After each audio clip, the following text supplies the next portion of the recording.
Does the weight of a crown change the feel of the earth beneath one's feet, or merely alter the gaze of those who watch you walk upon it?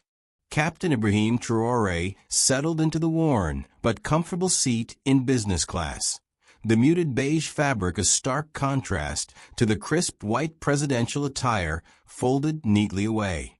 Today he was simply Ibrahim, a citizen returning, a man seeking the quiet hum of the engines over the clamor of state affairs.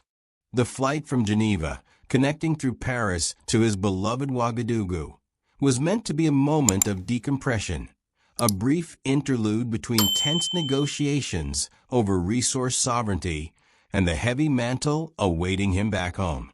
He preferred these moments, traveling light, observing the world not as a head of state, but as a fellow traveler, a student of the human condition.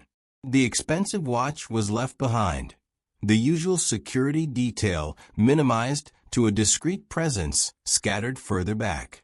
He wore simple cotton trousers and a locally tailored shirt, its familiar weave a small comfort far from home. His glasses rested low on his nose as he opened a well-thumbed copy of Fanon, seeking anchors in words that had long resonated with his own struggles against neo-colonial shadows. The cabin buzzed with a nervous energy distinct from the usual pre-flight bustle. Sharp suits, hushed but urgent phone calls in French and German, the clink of expensive briefcases. It felt less like a journey and more like a mobile boardroom suspended miles above the earth. Ibrahim noted the subtle hierarchies, the practiced ease of those accustomed to privilege, the slight deference shown by the cabin crew towards the occupants of the front rows.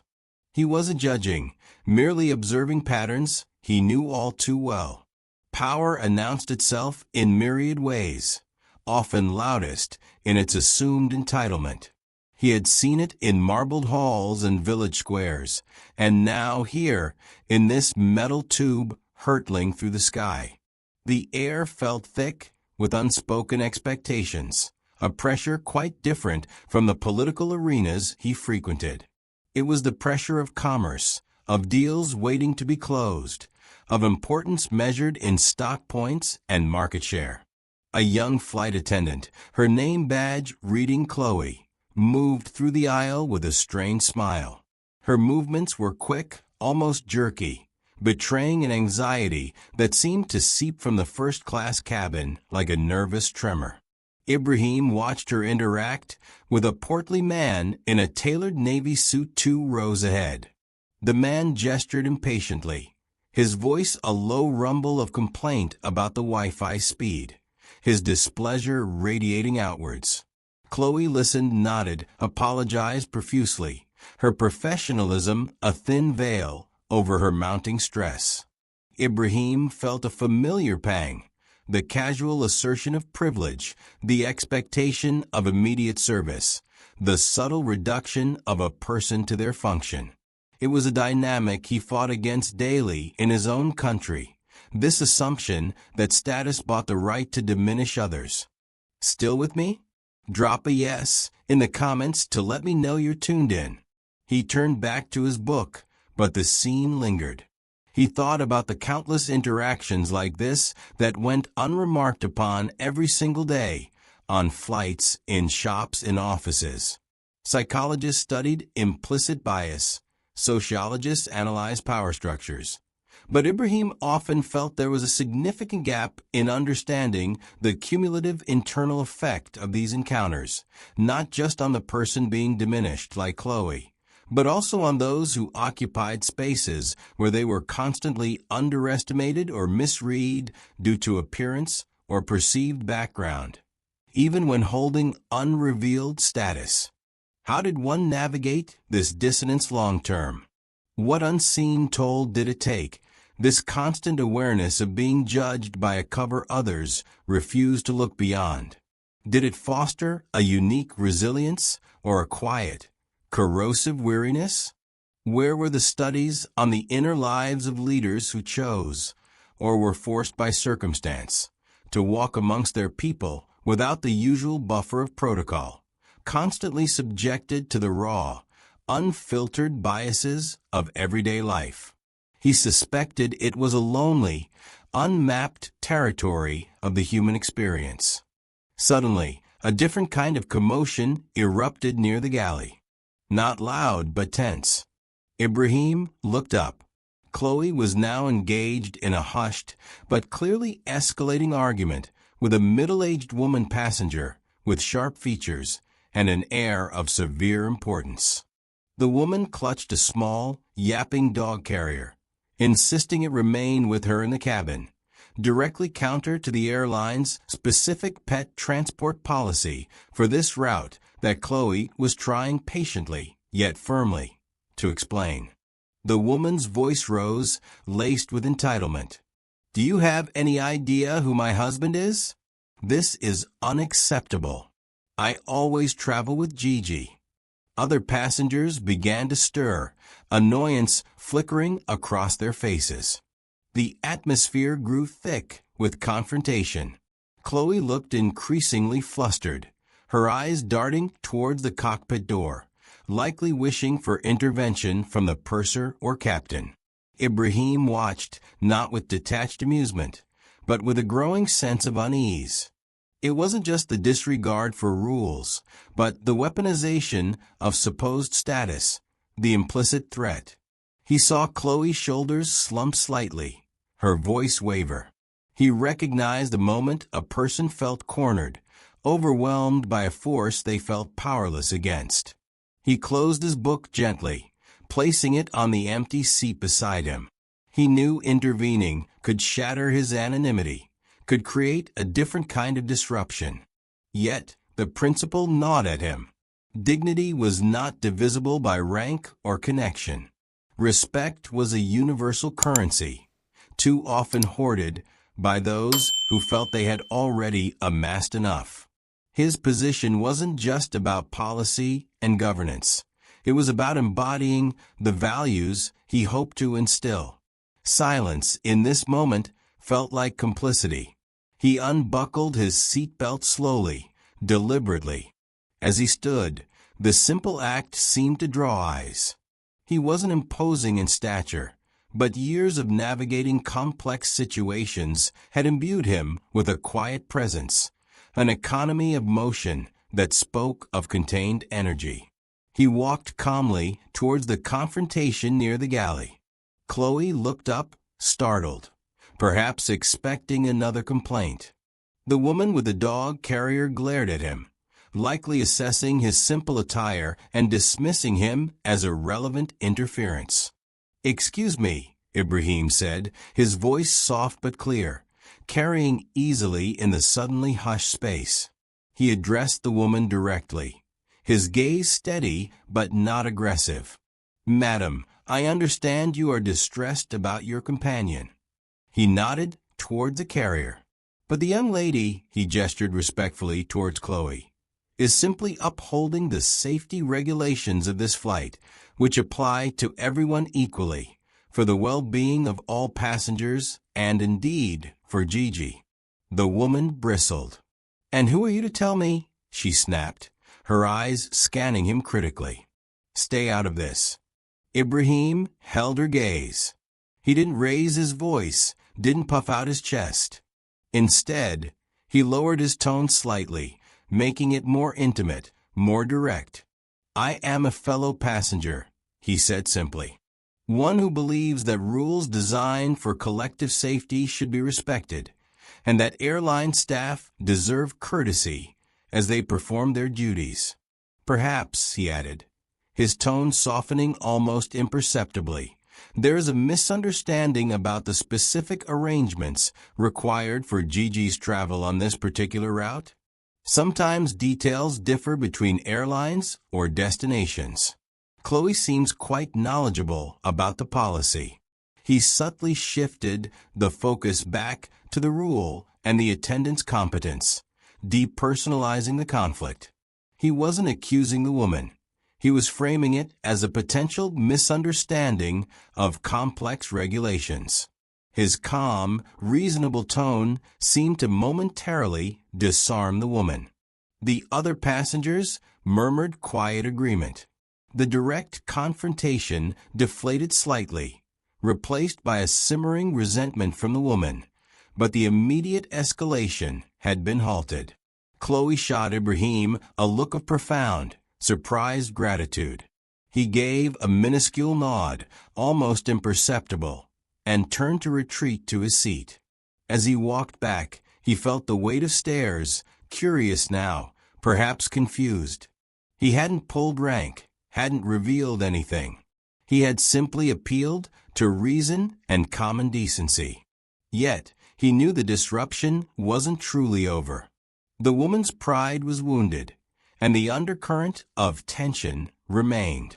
He settled back into his seat, picking up his fanon, but the words blurred slightly. He felt a weariness deeper than jet lag. This was the friction, the constant low-grade static of navigating a world quick to judge and slow to listen. Later, as the lights dimmed for the long transatlantic stretch, Chloe approached his seat, ostensibly to offer water. She leaned in slightly, her voice barely a whisper. "Merci, monsieur," she said, her eyes conveying more than her words. "That was difficult. Thank you for your support."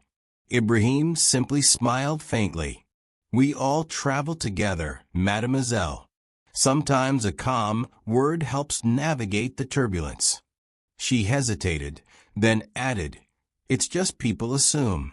They see the uniform, or they see." She trailed off, perhaps unsure how to phrase her thought without causing offense. Ibrahim understood the unspoken.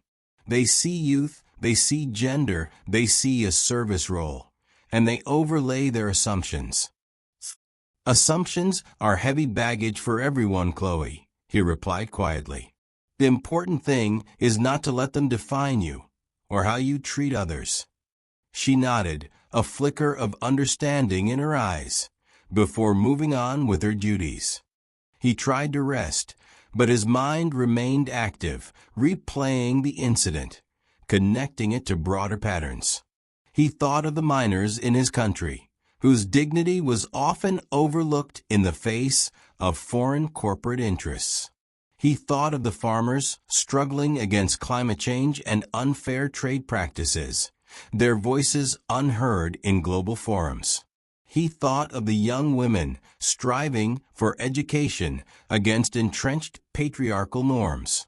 All faced their own versions of being underestimated, dismissed, judged by appearances or circumstances rather than their inherent worth or potential.